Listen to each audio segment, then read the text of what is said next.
Yes, this is my buddy Cooper, and this is Cooper's roadmap to success. Now, this is kind of an unusual case for me. Cooper, the Guardians, I kind of was, I guess I was a little bit dismissive of it when I first got here. The Guardians think he has tinnitus, but everything that they've said really checks out. And so tinnitus is basically a ringing of the ear, and you probably will see him do it here if you can, well, I guess you can't see him off camera. But there are times where he just like starts looking at the ceiling and looking around because he's hearing this ringing in his ear, and it's overriding everything.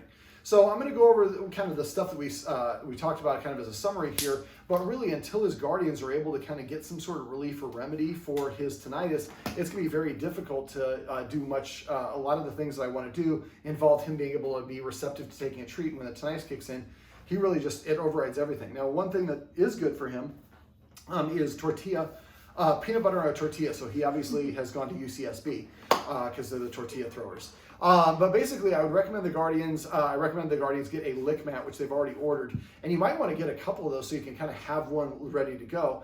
And basically, when the peanut butter tortilla was out, that seemed to cut through the clutter a little bit. I'm worried that there will be a limit to how often that works, but at least you can provide him a little bit of relief, or if there's something going on, you can help him kind of filter out from that and focus on that. You can also probably use a Kong filled with peanut butter. Does he really like the Kong filled with peanut butter? Mm-hmm. Same sort of thing. It's a puzzle. And so, yes, drink it a little bit. All right. So now the video that's above is really, it's a longer video than I intended, but it's on how to desensitize him for when you're leaving. But the Guardians can use the same technique. So he wants to come in the kitchen when she was preparing the tortilla with peanut butter. So it's the same sort of principle. So what we do is we tell the dog to sit, give him a treat, take a step backwards in the kitchen, come back, give him a treat, take 2 steps back in the kitchen, give him a treat, 3 steps. So we go very progressively, and eventually we get to where the cupboard is, we reach for it, pull back, walk over to him, give him a treat. So for the dog, I don't have to come in and rush you to get the peanut butter, because by sitting here, you come and give me the treats. But we're doing it very progressively in small steps. If you go, you tell him to sit, and then you walk in the kitchen and go to the cupboard, he might come in. So that's why we don't want to get greedy. We want to go in small, limited steps. So right there, tell them to SIT. Sit. And there you go. So we're going to talk about that in a second. So basically, I want you to kind of find other areas like, if he wants to sleep with you guys at night, he's got to sit before you invite him on the bed. If he wants to get on the couch, he's got to sit to get on the bed. That's really, those are the pre-max I was talking about, but he really kind of lacks motivation. He gets snuggles and pets whenever he wants. And his guardians love him to death, but if we give anybody everything they want whenever they want it, they're going to get a distorted perception of reality. I think that's a little bit of what's going on with him. I think he also has the tinnitus. He's got some either allergies or some sort of skin infection, and he's got a dog aggression problem, and he lives in a place where there's a lot of dogs. So he's got a lot of things that are kind of amplified, and these are probably kind of compounding each other. So I think if we can get the tinnitus taken care of, I think it's going to help, but let's talk about the other stuff. So same sort of thing for the kitchen where you're preparing food. I would try to do the same thing, again without the tinnitus, but tell them to sit here, and like I talked about, call them the station. So when you guys are going to go sit down, so tell them to sit, give them a treat, and then take a step backwards. Keep on doing that until you eventually can walk all the way back there and sit down. Then you get up and come over and give them a treat, and eventually you sit down for 2 seconds before you get up and give them a treat. And work up to the point where you can sit down for like about 60 seconds and he stays there. I don't know if you'll be able to do that because of the tinnitus, but if you can, then you give him the treat. So we're just getting used to coming over here, and you could just toss a treat here and say station or whatever the word is as you drop the treat, and then he runs over and licks it up, and eventually station means come here. Then what we could do is grab a plate and come over here like we're gonna eat, but there's nothing on the plate. There's no food smell. And then so we put it down, so we tell him station, and then we grab our plate. Just thinking this is not the ideal place for station for if you're crossing back and forth here, because he's just going to want to follow you. But the idea is to break things down into small steps, help him practice the partial step, and then reward him a little bit bigger step, reward him. And anytime that he fails, back up to a previous level of success, practice that one 2 or 3 times, and then find a way that you can make it easier. Instead of taking a full step this way, maybe I just go like this a couple of times, and then I go like this a couple of times. Then I do this together a couple of times. Then I lean forward. So you're just going to gradually get there, and it's a slow process.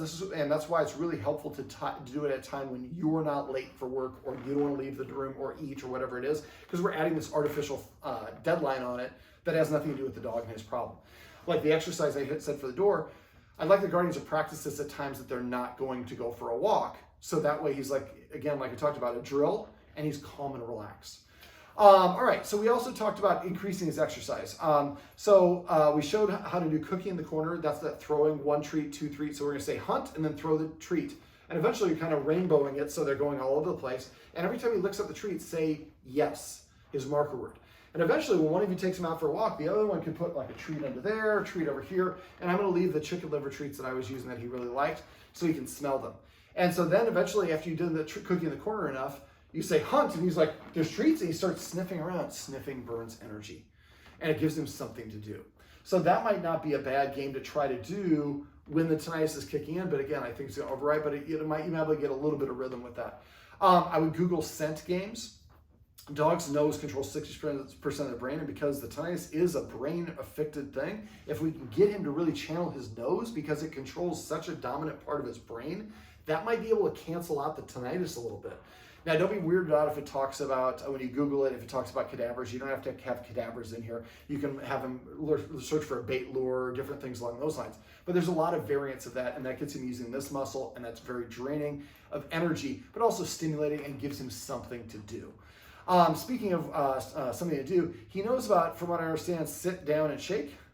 So that's only 3 cues. That's pretty low on the pole. So just like us, when we graduate high school, we feel good. We graduate college, we feel better. We get a job and we pass the bar or whatever it is. And so as we get certain milestone accomplishment, we get a boost of self-esteem and confidence. And that self-esteem kind of insulates us. It makes us not so reactive. We brush things off.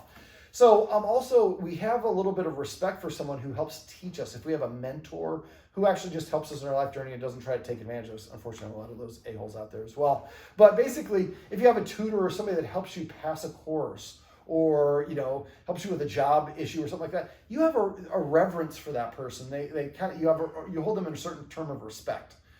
If we are the ones who are teaching our dog new tricks and commands, well, we have different ways to redirect the dog. We're boosting the dog's confidence. The dog is seeing us in that mentor role. And so that can accomplish, and it boosts his self-esteem. So that can accomplish multiple things that I think would be helpful in his situation.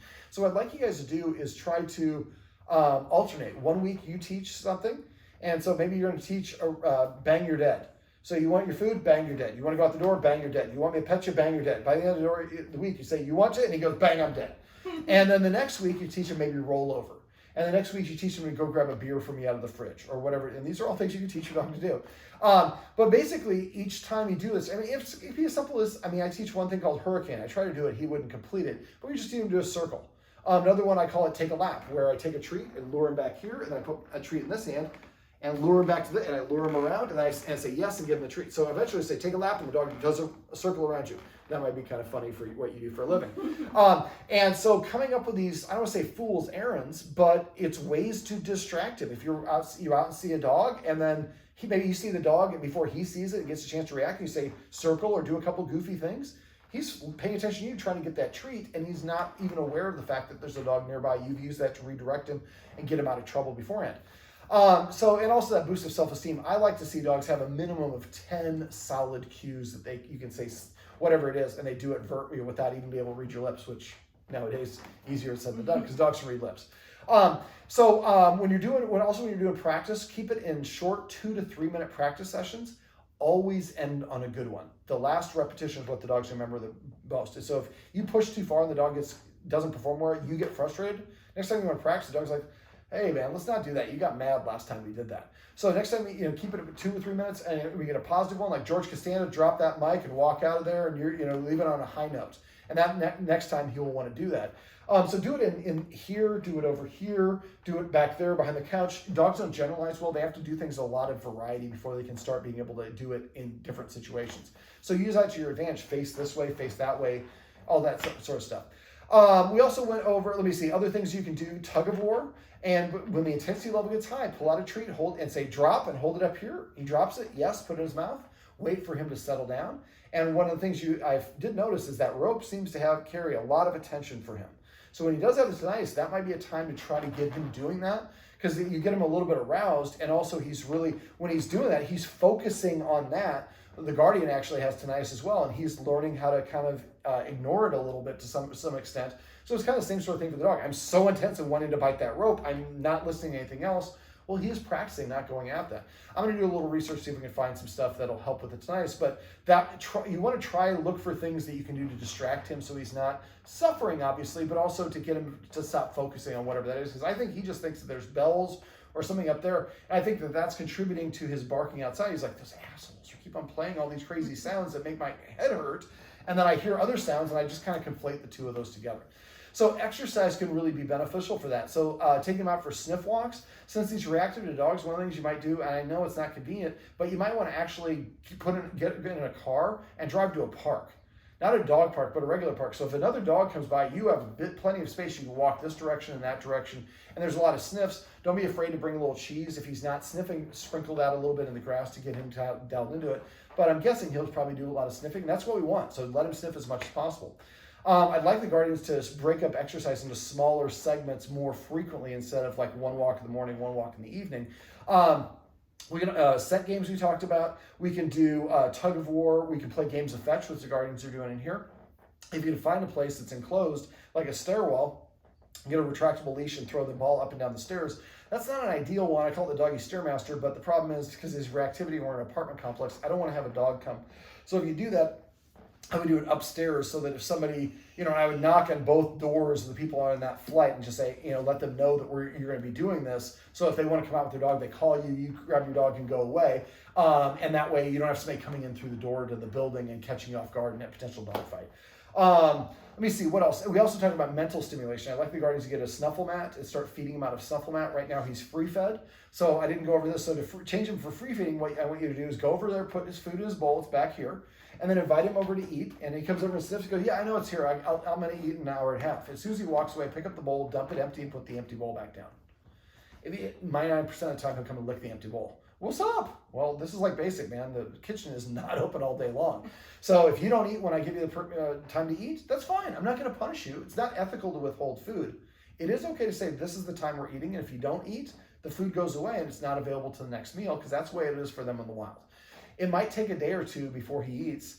Don't blink first. Whoever blinks first loses. And it gets him to the point where you put the food in, he goes over and eats his food. That helps. If he's going to be on medication, he might need that medication with food. We don't want to have to doctor his food with all sorts of crazy stuff. My dogs, I could feed them, and then 5 minutes later, turn around and feed them again, and they would be like gung-ho because it's not always available. Right now, he's free-fed, so it's always available. We're robbing him of that motivation. There's also that boost of confidence he gets by earning his food by hunting.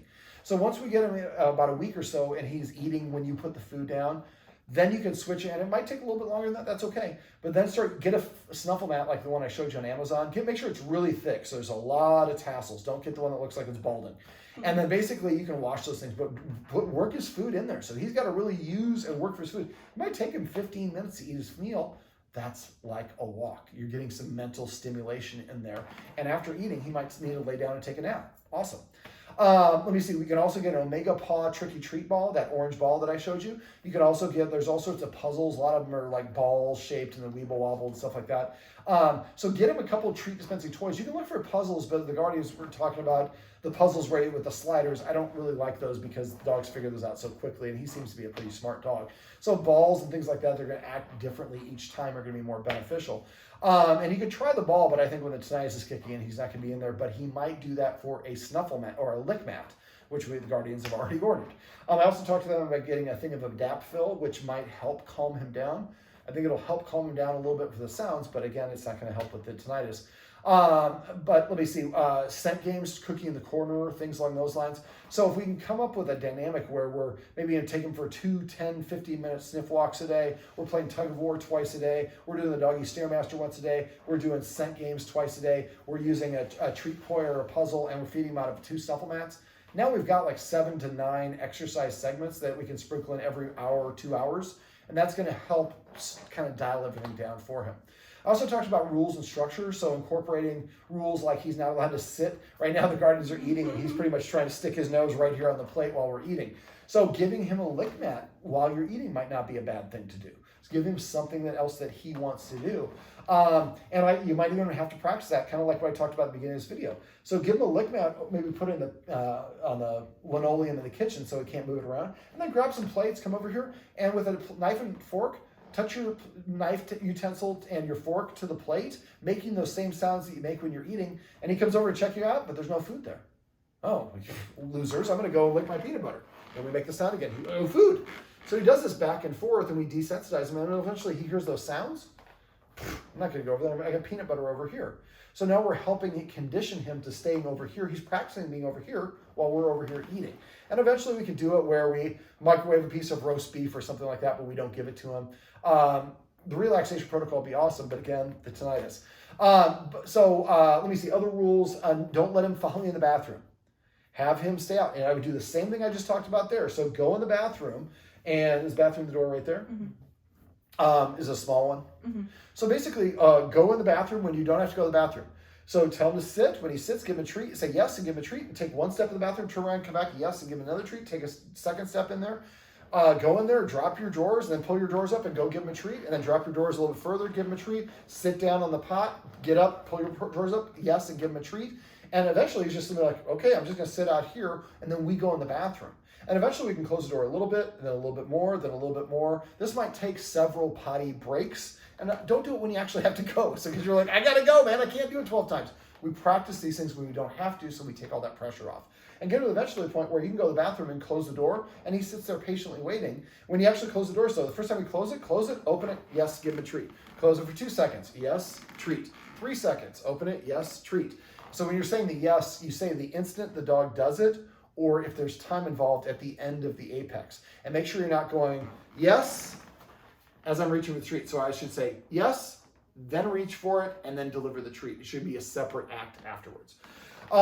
So having him practice doing that, staying out of the kitchen, out of the bathroom, that's developing, practicing some self-control. It seems like a little thing to us, but for him, I think he needs more practice. I ask the guardians when they say no, and they say no a lot, but he doesn't respect it, and he just jumps in and tries to get it anyways. So I want him to practice some things that he can't do, that he has the ability to do, but he's restraining himself. That's how he develops self-control and discipline. That will help with a lot of other areas. Won't solve the dog reactivity, but I see a pretty girl on the street. Some guys just have no control and they catcall them. Well, that's really inappropriate. I might see a pretty girl and think the same thing. She's gorgeous, but I'm not saying anything to her because I have some self-control.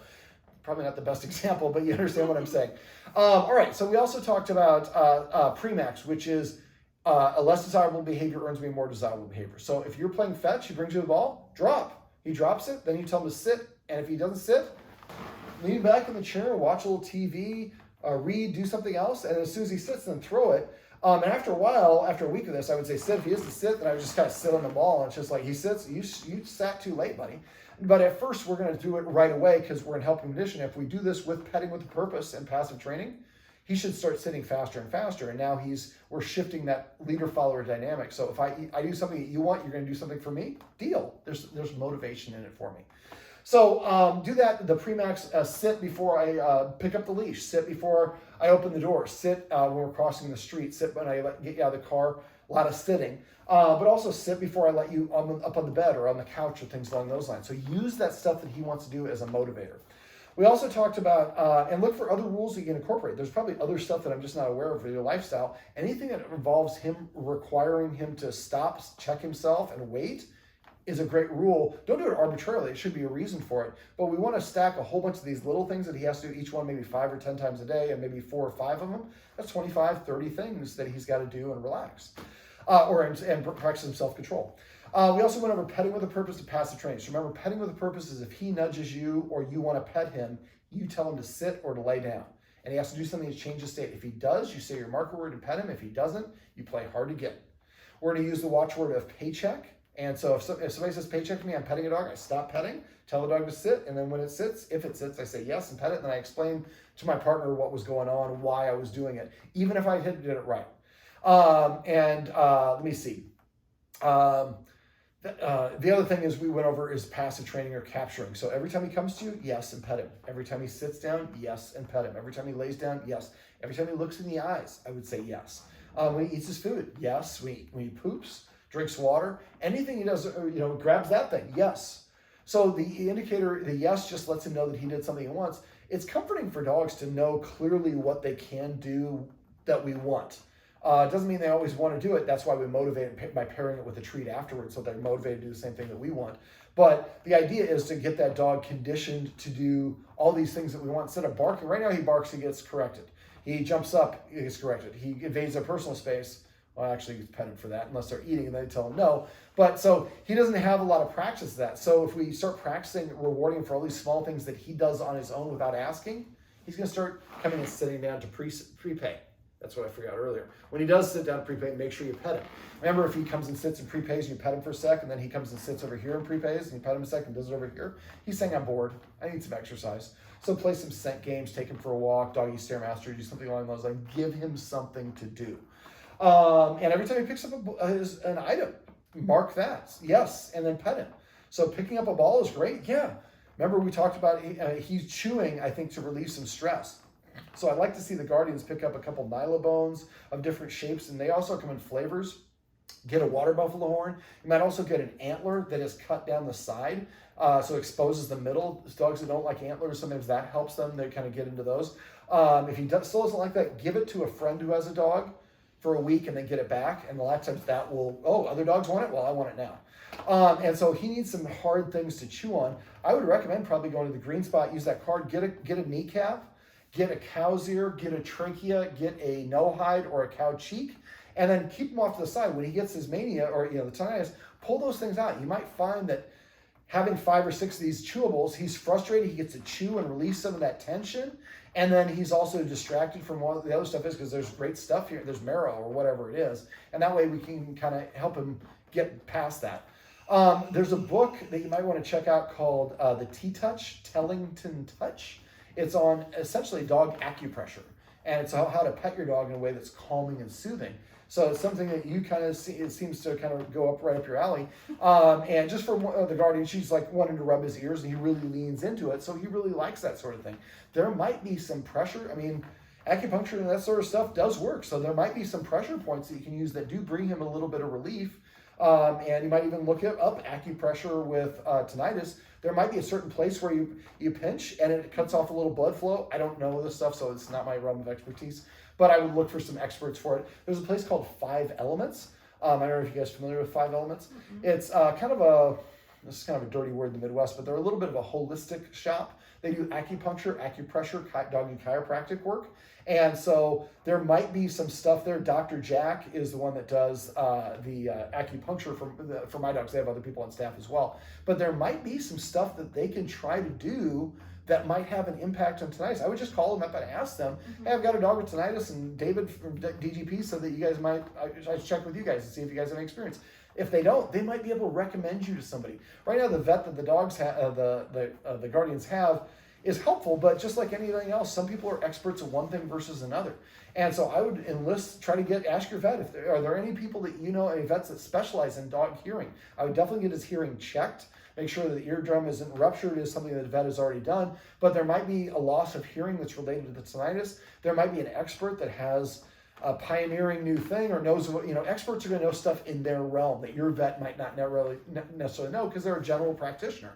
If you have an problem with your butt, you don't go see your elbow doctor, you get a specialist. So there might be a vet somewhere else. And I think also putting him on a little doggy Prozac might help with his dog aggression issue. Right now, the Guardians put him on a sedative for about a month, and it was kind of drunked him out a little bit, and they adjusted it, and it didn't really seem to help that much. But that sedative is different than doggy Prozac, which is is going to really help with that. That's what it's designed for. Now, when you do that, make sure that you're consulting with your vet, because that's something that it takes about a month to kick in, and you wean them off of. So don't just take them off, because that'll really mess with them. So you should always do that with a veterinary behaviorist or a vet who is kind of an expert with that. And that website that I gave to you guys, the Association of Veterinary Behaviorists, there's about 80 in the country.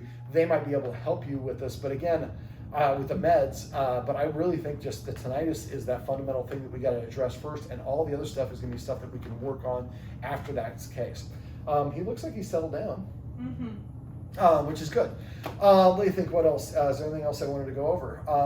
Remember to use the marker word. So the marker word is yes. So every time the dog does the thing that you want, yes. So remember, we're going to use celebrate as the watchword. So if I'm here and he walks up to me and I'm paying attention watching a game or something like that and I don't see it, somebody says celebrate, I say yes, and I just start petting him. I don't need to know what it is. I'm going to take my partner's word for it. And every time the dog comes to you, yes, and pet him. Every time he sits, yes, and pet him. Every time he lays down, yes, and pet him. So the more that you get in the habit of doing that, you're going to find he's going to do those things for you more and more frequently. And then if you want to add a cue, let's say that he's over there and he gets up, I know he's going to come to me. I say, come, at the beginning, and then he ends up coming to me. I say, yes, and then I pet him. So the cue or command word should come before the action, and we don't want to start assigning a command word until we're 90% certain the dog's going to do it. So when you're teaching him new tricks that we talked about earlier, just use your marker word at first. Don't say sit, sit, sit, because I don't know what sit means. You might be saying something in Swahili. I don't know the difference. But if every time my butt hits the ground, I hear yes, then I get a treat, I'm going to be putting my butt down. And then after a while, I can anticipate he's going to put his butt down. I say sit, he puts his butt down as I lure him, and then I say yes, and I give him the treat. And eventually, I just say sit, he puts his butt down, I give him the treat. I don't have to use the words yes. But initially, there was a little bit of a crossover where you will say the cue and the marker word both, just not at the same time. I'm trying to think if there's anything else you might. Yeah, I think that's about it. Is there anything else you guys want me to cover? I don't think so. I think you got it all. It's like I've done this before. All right, well, let's see if I can get him over here. Hey, buddy. Cooper. Cooper. Here, buddy. This is my buddy Cooper. We say hi. This is Cooper's roadmap to success. Remember, everything you do trains your dog. Only sometimes you mean it.